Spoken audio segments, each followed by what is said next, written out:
Assalamualaikum warahmatullahi wabarakatuh. Terkait implementasi Resilient Sustainable System for Health untuk AIDS, TBC, dan malaria, pemerintah Kota Banda Aceh berkomitmen untuk membangun sistem kesehatan yang tangguh dan berkelanjutan, termasuk untuk AIDS, TBC, malaria melalui program kegiatan Resilient Sustainable System for Health atau RSSH ATM Adinkas ini. Program ini sejalan dengan visi kami untuk mewujudkan Banda Aceh sebagai kota kolaborasi, di mana seluruh elemen masyarakat dan sektor pembangunan bergerak bersama dalam memperkuat layanan kesehatan masyarakat. Kita menyadari bahwa hingga saat ini, kasus TBC masih cukup banyak dan kasus AIDS menunjukkan tren peningkatan, sehingga perlu langkah serius dan berkelanjutan.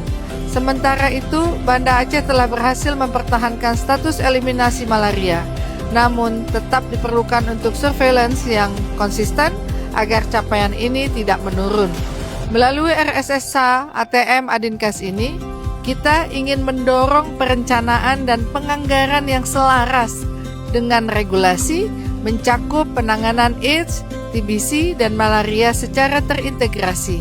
Tak kalah penting, program ini juga menekankan kemitraan lintas sektor, melibatkan BUMN, BUMD, perbankan, LSM, komunitas hingga dana desa, sebagai wujud nyata kolaborasi untuk kesehatan masyarakat.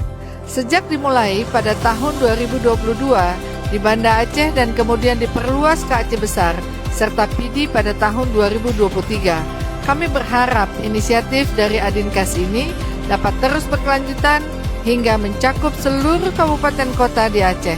Dengan sinergi dan kolaborasi yang kuat, kita optimis dapat membangun sistem kesehatan yang tangguh, berkeadilan, dan berkelanjutan bagi semua.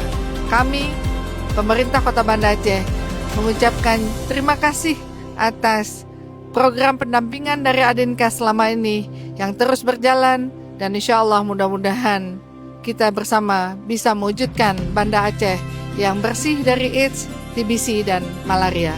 Wassalamualaikum warahmatullahi wabarakatuh.